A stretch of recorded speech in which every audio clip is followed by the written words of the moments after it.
कोपरगाव शहरात चोरट्यांनी एकाच रात्री 5 ठिकाणी दुकानं फोडण्याचा प्रयत्न केला असून यामध्ये 3 दुकानं फोडण्यात ते सफल झाले तर 2 दुकानातील प्रयत्न फसला आहे। गेल्या अनेक दिवसांपासून कोपरगाव शहरासह उपनगरात चोऱ्यांचं प्रमाण मोठ्या प्रमाणात वाढलं असून त्यावर अंकुश ठेवण्यात पोलीस प्रशासनाला अपयश येत असताना दिसतंय। त्यामुळे नागरिकांमध्ये घबराटीचं वातावरण निर्माण झालंय। काल रात्री 4 वाजेच्या सुमारास शिंगणापूर शिवारातील गोदावरी खोरे नामदेवरावजी परजने पाटील दूध उत्पादक संघाच्या शॉपिंग कॉम्प्लेक्सच्या गाळा क्रमांक 1 राजस्थान स्वीट या दुकानातील शटरचं कुलूप तोडून गल्ल्यातील 2 ते 3 हजार रुपये, गाळा क्रमांक 3 A1 हेअर सलून या दुकानाचेही शटरचे कुलूप तोडून गल्ल्यातील सुमारे 1000 रुपये तसेच जय जनार्दन हॉटेलच्या शटरचं कुलूप तोडून गल्ल्यातील 5 ते 6 हजार चोरट्यांनी चोरून नेले। तर संजीवनी अभियांत्रिकी महाविद्यालयाच्या गेट समोरील दूध संघाच्या कॉम्प्लेक्समधील प्रगती जनरल आणि आकाश गिफ्ट या दुकानाचे शटरचे लॉक न उघडल्यानं चोरट्यांचा हा डाव अयशस्वी झाला।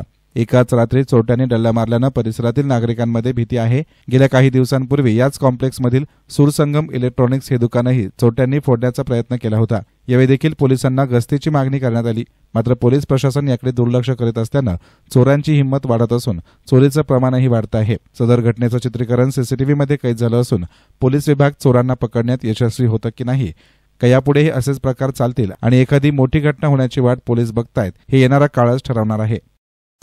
सुबह आया तब देखा दोनों कुलूप टूटा हुआ और 2-3 हजार चिल्लर थी, बाकी कुछ ऐसा कुछ नहीं था।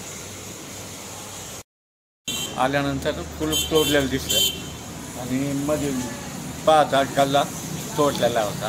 किती पैसे? 10,000च्या नोटा होत्या, काही 50च्या होत्या, 1001 रुपये होते माझे। काय म्हटले?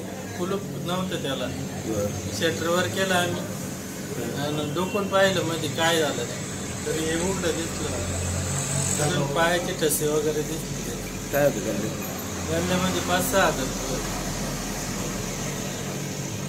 एसएन मीडियासाठी प्रतिनिधी युसुफ रंगरेज, कोपरगाव।